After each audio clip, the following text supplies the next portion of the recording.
name is Kanyi and I'm a professional human being. And this is my letter to my younger self. Whatever you do, please appreciate the time that you spend with your friends and family.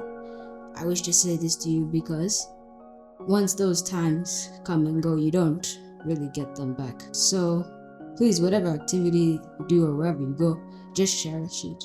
There will be some stuff that comes along the way. Those things that will come are moving, I guess, here and saying goodbye to all of my friends that I've known for years. I didn't really like that, but I adjusted anyway.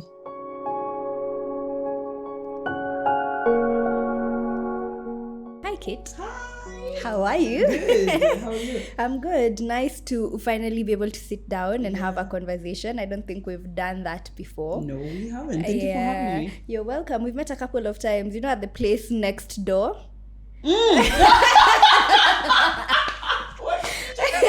That place next door. Yes, and I was trying to remember where we had met. Yeah. Yes, absolutely. Yeah. Okay. I was even telling Ayan that she has just missed the best, TikTok session that we have had today. You are such a vibe, and so I'm really, really excited about the conversation that we are about to have today. Me too. I'm a little scared. Should I be scared? No, I don't think so. It's very, very chill, very easy. Okay. But before we get into it, maybe we can start with you reading your letter to us. Okay, let's do that. Letter to my younger self. Should I say the age? Yeah. Age 18. Dear Kitt, just take a moment and breathe. Think beyond this looks good on me. Watch and wait. You have always gone for the same kind of guy. Tall, generically handsome, confident, cocky. Just accept it. And thinks you're cute. Now you're making out with a guy because he said you are the object of my attraction. Who says that to you and gets away with it? Ew. Oh yeah, and don't forget he called you easy. But now he wants you and you're okay being wanted by a guy who said you were easy? Why do you think you deserve this? You're so much better than him. So caring and confident. Don't let him take that away from you. I would say don't date him because did he even ask you to be his girlfriend? But I know for a fact that it will shape you. It will build and mold you. It'll make you a better advocate for women. So grit your teeth and get through the next 2 years. You will feel broken, but know that you are not trash. He will say you are ugly, but know that you are stunning. He will comment on your clothes and your style and your hair and your laughter, but know that you are a breath of fresh air and a fucking force of nature. Can I say that? Yeah. I assure you, it's not you. He doesn't know how to love. He will do the same thing to different women after you. It's not you. He will leave a woman without a partner and 2 children. It's not you. He will cheat on a pregnant woman. It's not you. For a long time, you will think that you did something wrong, that you were not enough, that you could have made him do this, ensured he didn't do that. It is not you. Also, you're about to have an incredible year. Enjoy this admiration and center of attentionness. Be still in it and savor it. School is about to be more fun than you could ever have anticipated. I love you, you beautiful thing. You're actually one of the few women who has ended their letter with I love you. Usually more men than women have ended the letter with I love you. And that just says something. Yeah. That just says something. It really does. Yeah. Even thinking back at it, I don't think I ended my own letter with I love you. Because I did season 1 and... Wow, I think I'm well practiced. I'm well practiced in telling myself I love you. Mm-hmm. I look at myself in the mirror and I say, yes, go, you can do this, you can do this, I love you.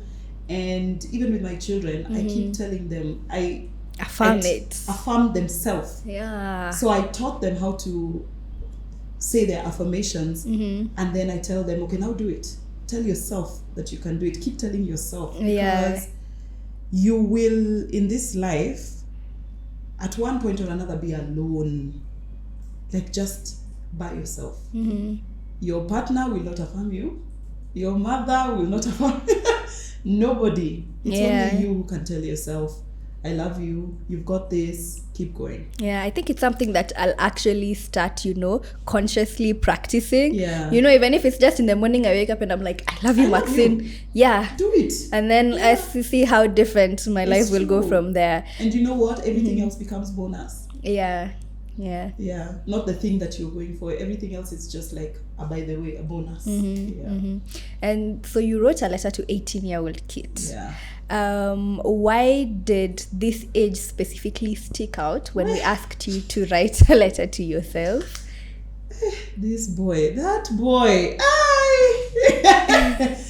Just, the way there are angels walking amongst us. I truly believe there are just like devils and demons walking amongst us. And this boy just was a demon. And at the time, he gave off demon behavior, but I think it was in to be bad and kind of nonchalant, non-committal. So I think it was appealing.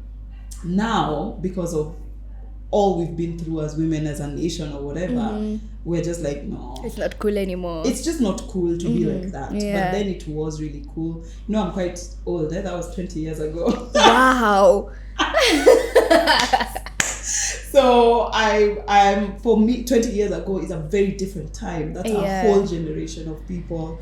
And he came into my life, and I remember everybody in my class, we were in St. Mary's in IB, everybody in my class was like, that boy is very, very handsome. And I hadn't noticed him.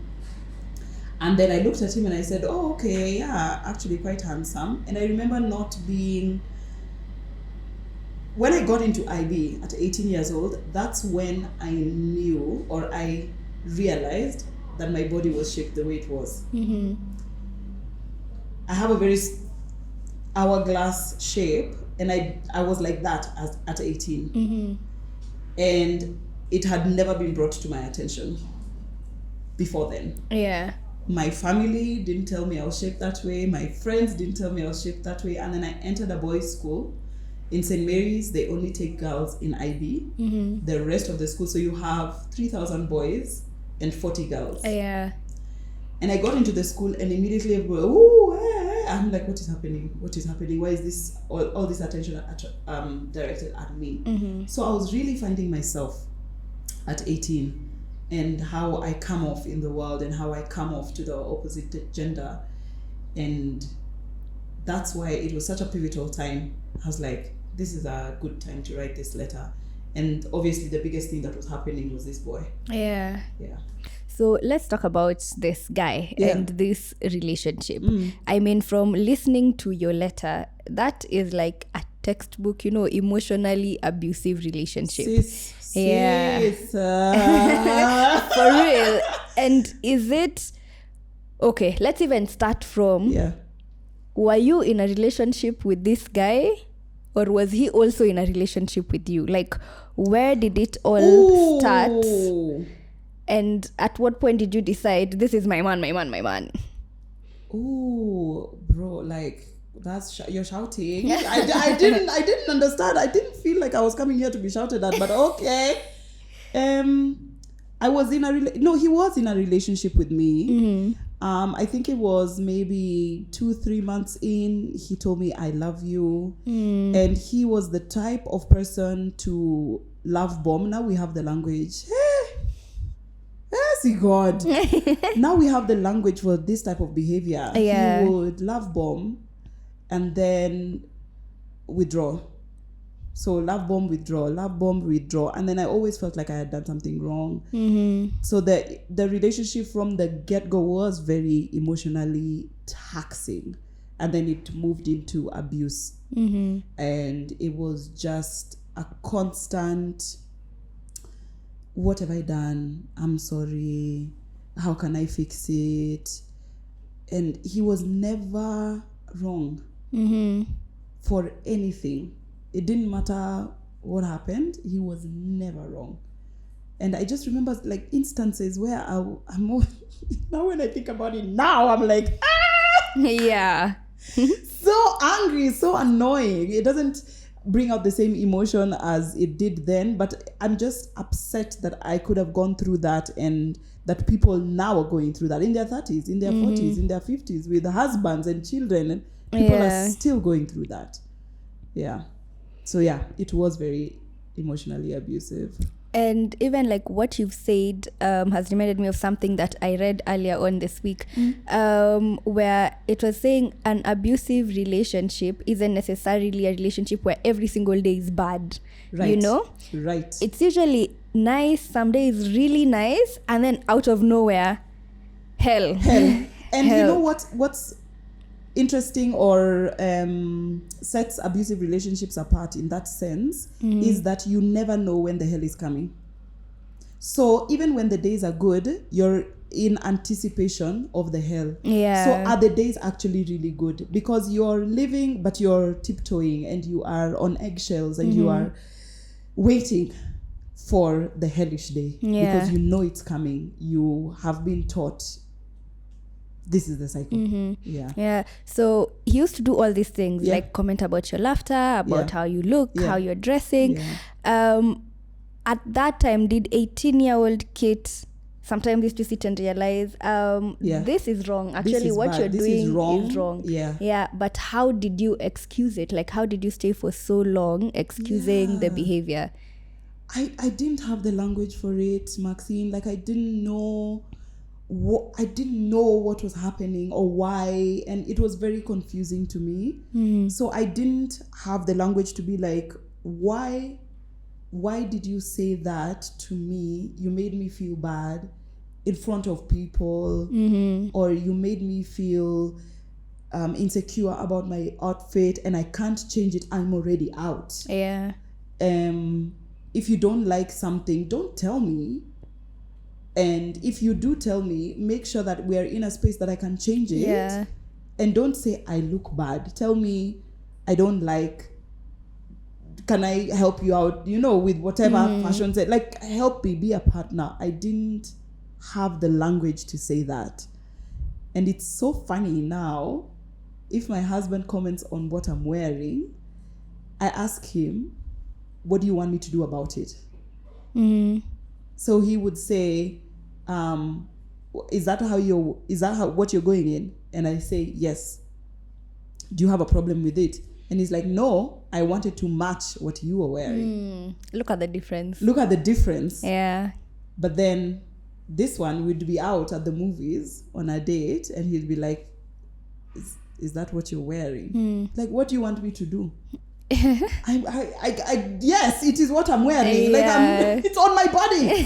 What do you want? And I'm out of the house. I can't change. I can't change. Yeah. Yeah. So that's the difference in how people communicate and how I communicated with him. So I excused it as I didn't excuse it. I just didn't understand what was happening, and I didn't have the language to describe it. And obviously, as women, we are brought up to be very sweet to men and be polite and don't be nagging and whatever other words they use when we are laying down boundaries. So I didn't bring it up often. And now when you're speaking to 18-year-old Kitt, you're telling her, but you know what? You're confident, you're a force, you're beautiful. Yes. Is that how you feel like you felt at 18? Yeah. Or is it something that you're like, you know what? Actually, in hindsight, I don't even know how I stayed there for that long because I was that girl. Yeah, I was that girl. But in his presence, I was, I don't know, a doormat. I was that girl outside, and when I was away from him, I was very confident. We were brought up by very confident parents, and we've always been confident, my sisters and I. And I was that girl that you're describing, confident and fun and funny and all these things, and a leader. And that is even brought up. It's when they were choosing prefects, he was sure he was going to be a prefect and I was not. And I accepted that. I was like, okay, although in my previous school, I was the head girl. Yeah. And in school before that, I was a games captain. So I am a leader. I'm a prefect. I know that for myself. Yeah. But then here with him, I decided, no, I was not going to be one. Mm-hmm. And when he was picked as a prefect, I was like, yeah, that makes sense. And then I was picked as a prefect.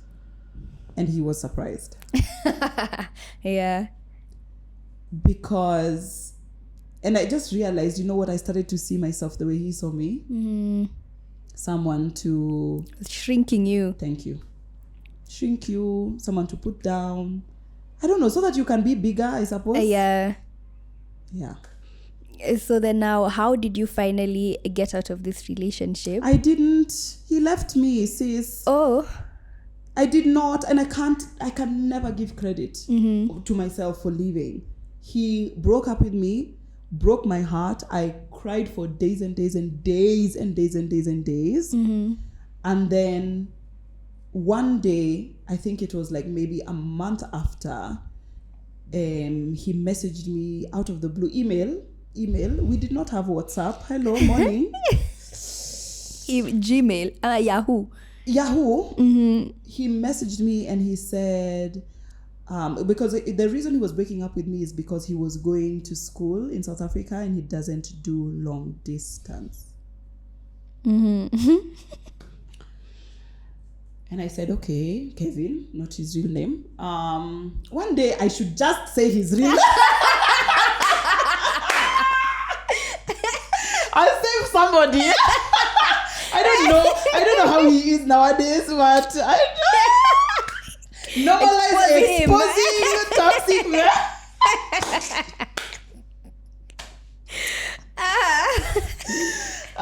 Yeah, so one day he emails me and he said he had asked me to marry him when we were in school. And he says, you know, I still consider you my fiancé. And I was like, Kevin. Sir. Kevin. When you broke up with me, did you see how I cried? Yeah, I did. I was crying in front of him. I don't feature you. Yeah. I cried until I almost threw up. Crowed. I crowed. And did you see how I cried? Yeah. I cried. You should have stopped me then. Because I cried you out of my system. Period. That was the moment you should have given leeway. I would still be open. But now I threw you up. I diarrheaed you. I sweated you. I cried you away out. So no, Kevin, go your way and good luck in life. Yeah. And so now, did you end up kissing a couple of more frogs before meeting Martin? I didn't. I did not. Martin was my rebound. 19 years later, here.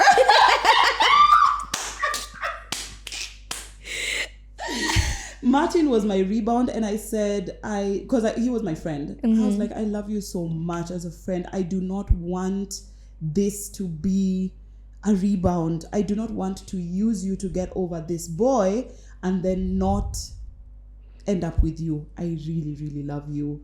Don't do this. He was like, no, I'm not going to give you that opportunity. I want you. Yeah. Just try this. And I'm like, no. He was like, just try it. I promise you it's going to be good. Yeah. Look at you. Look at me now. Yeah. Look at me now. So he was my rebound, and here we are. Yeah. And apart from, because I know you mentioned the outfit thing, yeah? So apart from something like that, what's like one of the first things that you saw Martin do that you'd compare to this other guy and be like, oh, so actually it should be like this. Right. That other one I was in was a bit sketch. So Martin's love style appears like love bombing. But you cannot love bomb for 10 years, can you? Yeah. You actually can't. So it comes across like love bombing. It is big, it is in your face, it is constant, it is committed, that's what it is. And so in the beginning of our relationship, I told him, okay, this is too much. Back up. Yeah. Because I had learned this thing will burn you. And I said, please back up. It's too much. And he said, no, I'm not going to do that. You are used to being loved. Shigo pande. Yeah. And I'm not going to do that. I'm going to love you the way I love you. Take it or leave it. Mm-hmm. And that's that kind of language Kevin could never. Martin is just like honest, and he's not trying to hide. He's not trying to manipulate you. Mm-hmm. This is me, and I'm here to be. This is what you need. In fact, that's what he told me. This is what you need. Yeah. Yeah. That's so beautiful. Yeah. Let's go back to Kevin. Yeah. And it's funny that we're calling him Kevin because it's now holiday season and Home Alone Kevin is Kevin. Oh, right. Yeah. I like, yeah. So going In fact, back, let's call him Kevo because it's just giving Kevo energy. it's not Kevin. That one is Kevo. What would you say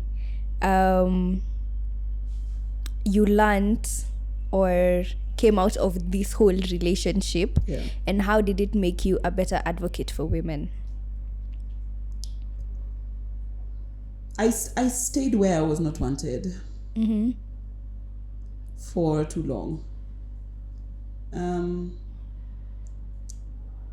When a man does certain things, you know that he doesn't want you. And as women, we have intuition. We are taught by society to kind of use logic and ignore intuition because it's feminine, right? And so we try to tell ourselves, oh, this, the other, or we try to give ourselves excuses. Yeah. And that's what I did. I did not use my intuition. And as women, we just need to be encouraged to lean into our feminine side, our femininity and our intuition and that sixth sense that you have. What's wrong here? Yeah. Lean into that, obey that, honor that. I didn't. And I don't ever want to see that happen to any woman ever again, even men. And nowadays, a man will tell you, go away. And you will still stay. Even after being straight up told, go away, I don't want you. In those words. And you will say, he was drunk, he was angry, he was this, that, and the other. Don't stay where you're not wanted. Because there are so many people. I read somewhere, you have not yet met all the people who will love you. And I was like, what? Yeah. Imagine, I've not yet met all the people who will love me. How powerful is that? And the younger you are, the more that's true. Yeah. So that experience just taught me, tell women your experience, show them where you went wrong, and encourage them to see themselves, choose happiness. Being with somebody is not better than being alone. Yeah, that's what it taught me. Even that, how you're talking about, choosing yourself, choosing happiness. Again, I saw another post. I saw another post. I saw a TikTok. A lady who was saying how her friends were telling her that how people have these different forms of self-harm. Right. For her form of self-harm is the choices of men she makes. Oh my God. That's her form of self-harm, and that's really deep. You're just attracted to toxic. Bro, the good one, you're like, that one is not tasting very not nice. for me. Yeah. The one who is unavailable, that's the one That's you're the one you after. want. Because you're Jane the Builder. Trying to fix everyone. Please. Yeah. And did you ever talk to anyone about it? Did you ever open up to, you know, how bad he was making you feel? No. No? During? Yeah. Mm-mm. That's what I'm telling you. I didn't have the language. Mm-hmm. I didn't know what was wrong. Just thought it was normal It at was that normal. time. Yeah. I thought it was normal. Mm-hmm. And you know what's really unfortunate? Was that he was sleeping with everyone. Mm-hmm. And apparently people knew, and my friends knew, and they didn't tell me. And so when he broke up with me, let's be very honest, Mm-hmm. my friends were like, hey, thank God, because he was really a cheater. I was like, first, fuck off. You're not giving friends. No! Yeah. Why wouldn't you tell me? We thought you'd still pick him. Let me choose. Yeah. Give me the information. Give me the information. Let me try. Let me choose. Mm-hmm. And I was never the one of you're cheating on me and I'll forgive you. Yeah. I had a history of you're cheating on me. Bye, see you. Mm-hmm. And actually, like you've said, this is something common where women, even men, are in abusive relationships. It can be, you know, the same relationship from when, you know, let's imagine if 18-year-old Kitt, you know, hadn't gotten out of that situation. Some people get into it later in life. You know, women in their 40s, 50s are still in toxic relationships without even realizing that they're in toxic relationships. What's your view when it comes to talking to people about your relationship? Because, you know, sometimes there can be something bad happening and I come to you, I ask you for advice, and your advice is, no, keep staying, keep pushing, when, you know, I should have left. Or sometimes it can be, you know, a situation that's not that bad and it could have been worked on. So what's your opinion when it comes to, you know, talking to other people about the things that are going on in your relationship? So talking to other people about my relationship? Yes. Let's say issues that you're having. I Okay. mean, I'm not saying like every got Tom, it. Dick, Harry. Yeah. But like, you know, just confiding in someone and being like, hey, you know, this XYZ is happening. Yeah. What's your opinion on it? Yeah, I completely support talking to other people about your relationship.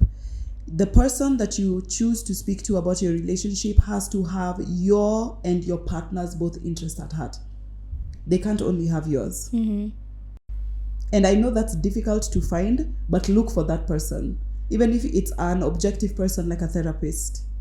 But other than that, you need to find somebody who loves or at least likes both you and your partner the same way. They will be looking out for you guys. If you are going to a girlfriend who hates your boyfriend, you know exactly what they're going to say. Yeah. If you're going to a girlfriend who only loves your boyfriend, you know exactly what they're going to say. You need to go to somebody who wants the best for you, wants the best for your partner, and not just one person. Yeah. So that they are actually giving you advice that's going to be helpful, advice that's objective, that's going to build both of you, not just, hey, Butokapo, hey, Kai, if it was me. Meanwhile, it's like they didn't pick up their socks. Okay, calm down. Is it really in the grand scheme of things? Yeah. Even there's something that I normally say where how you know something that is happening is really wrong, like it's not right, is when something happens. Let's say me and you are in a relationship, something happens and I can't tell anyone because I'm afraid of how they'll react or how much they'll judge me or how much they'll judge your partner, the other person. That's how you know that thing that's happening is wrong and should not be happening. Why are you shouting at people? You're shouting on the internet. Once you're afraid to tell a single person, even your bestie, even your sister, it's like, oh, this happened. That's how you know whatever is happening should not be happening at all.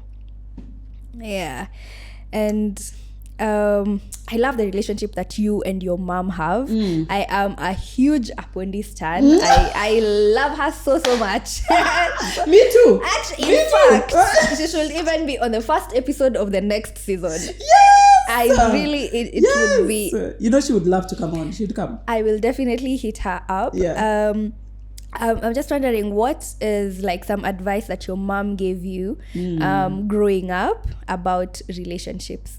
Like a few just lessons that have really stood out for you. Yeah. My mom said, first of all, this one was it my mom? Yeah, it was my mom. If your boyfriend never wants to come visit your home or your family, there's something wrong with him, and he knows that other people can see it. Oh. So if your boyfriend is the one of, hey, me, I can't come to your house, hey, meet your dad. Us we don't hide boyfriends, eh? Yeah. If you have somebody you want to see or going on a date with, you bring them home for everybody to see them. They can cheat you, but they can't cheat your folks. Yeah. They can't cheat your sister. You can't. So if they don't want to come home, out the door. Yeah.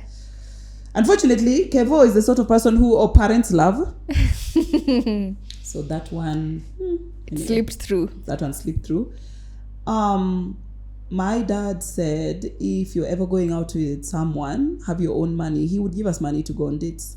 So have your own money. If he buys movie tickets, you buy popcorn. If he pays for the matatu, you buy lunch, stuff like that. So that by the time you're getting home, you're kind of at a balance. And when he asks to kiss you, these are my dad's words. When he asks to kiss you, you have a choice. So you don't feel like he has bought the kiss with popcorn, movie, and matatu fare. So we always had money. Yeah. We were baby girls in that sense. We were our father's baby girls, not some random guy down the street. Yeah. What's another one?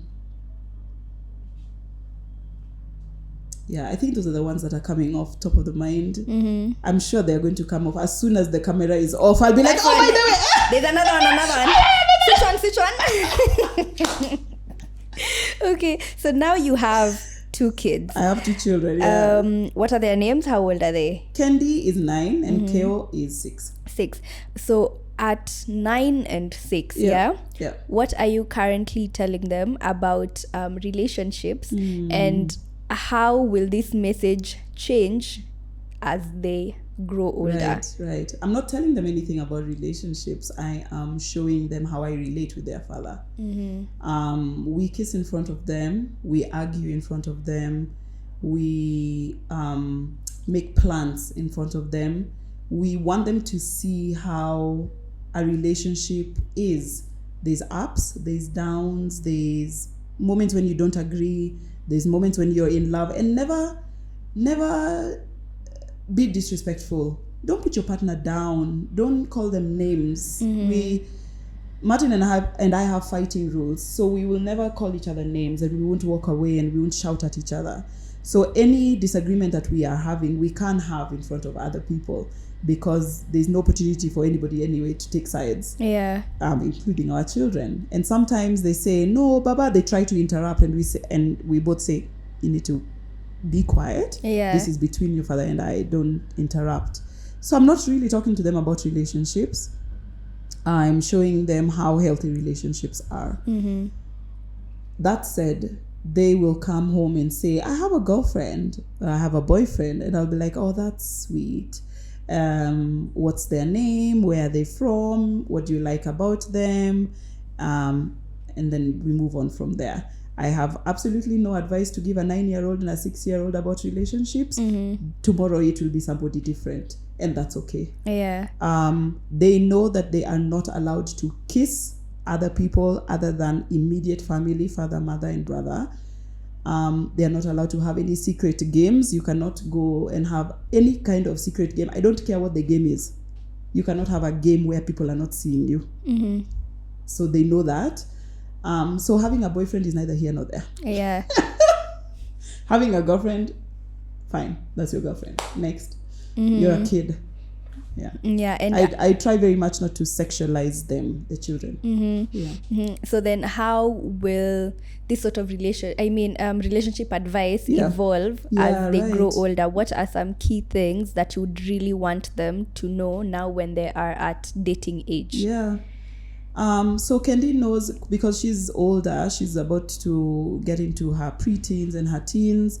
She knows that she will be allowed to date at a certain time. I think it's 15. You can date at 15 and bring your boyfriends home. There's nothing wrong with dating. There's nothing wrong with having a boyfriend. There's nothing, all these things, they're not a secret thing.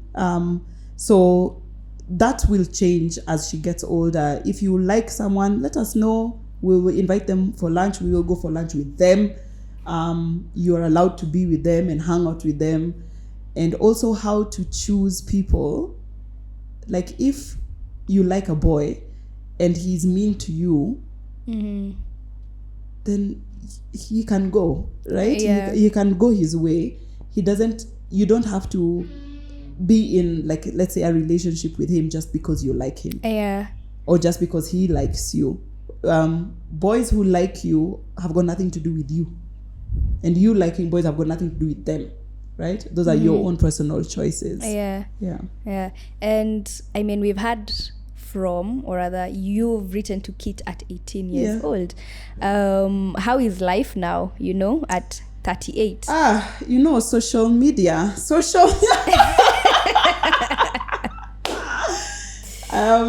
We live in an interesting time where I have the world to compare to. At my fingertips. I can open any country in the world and I can compare my life to theirs. It's difficult to live in this time for young people, I would say. I saw technology come up. I was born in a time when we didn't have technology, and I came up to the point of, I think maybe 16, 17, without mobile phones. And then the phones came out. And social media was literally just yesterday for me. Yeah. WhatsApp, video calls. I was in a long distance relationship with my husband. You see, another difference. Yeah. With my husband for 6 years without WhatsApp. Where? That one must have been tough. My friend. And now, if your boyfriend doesn't respond to your message in 2 minutes, he's cheating. He doesn't love you. All of these things. Yeah. So I know what life was. I know what it is now. And seeing the difference, I believe, has made... I'm an older millennial, right? So I believe it has made us hardier, more resilient. And we accept and take up technology faster. We are more trusting of technology because we're like, we saw it come up, but we also remember the good old days. With letters. With letters and emails and calls. So those are the biggest differences that I can see right now. My connectivity with people is simultaneously faster and also more detached. Yeah. What's currently bringing you joy? The rain. The rain. Oh yeah, you love the rain. I love El Nino so much. Like when when they announced El Nino, I was just like, when? The people in flooded areas are just looking at you like side eye. And I'm always cognizant of, yes, there's people suffering. Yeah. Even when it's sunny, there's people suffering. True. I love the rain so much. And every morning when I wake up and it is raining, like this morning I woke up and it is raining, so I couldn't go for a walk. So I just did my workout in the house. I was happy about that. Yeah. Because it's raining. And when I go to bed and it's raining, I'm happy. Yeah. So that's currently what's bringing me joy. And Christmas! It's time! Okay, Kitt. This has been such a lovely conversation. But before we wrap up, we normally do a time capsule sort of thing where you wrote a letter to 18-year-old Kitt, and now we're going to leave a message to 48-year-old Kitt. So you can take a minute, think about what you'd like to tell her, how you imagine life being then, you can make it as detailed as you'd like. And then hopefully in 10 years time, I can look for you and be like, Hi Kitt, I have a message from your past self. And you know what? The way God works, I will probably really need this message. At that time. At that time. Yeah. I'm so excited. Yeah, Okay. so whenever you're ready, to that camera. Hi Kitt, you made it. Your children are possibly no longer bickering and fighting. You are cute. The facts that you have left now are non-existent. Living your best life. And you actually saw your dream come true of creating a space for all women to be free. I love you, you gorgeous, gorgeous, gorgeous thing. It's so like mind-blowing to think of it. You'll have a whole 19 and 16-year-old. Sis, first of all, I feel like I need a food fund because the way they're eating now, You can't imagine I then. can't imagine. I'm broke because of food. Not shoes or clothes. Food. And then right now all parents are complaining because the kids are home and they're really eating. Yeah. Okay, that was a lovely conversation that we had. So good. Definitely picked a lot of gems in this, and I think it was a beautiful, beautiful way to wrap up the season. Yay. So thank you so much for coming, and thank you so much for having me. You're such a vibe. Thank you so much. Invite me again. We should actually start having double episodes because after we have Apondi, we should have Apondi and Kitt again in one episode. A vibe. That would actually, maybe we even just birthed a new idea. Yeah, you Right see, here. I'm clever. Yeah. Okay, guys. So thank you so much for watching. We will see you guys next year for season 5. Wishing you guys a very Merry Christmas and a Happy New Year. Bye, guys.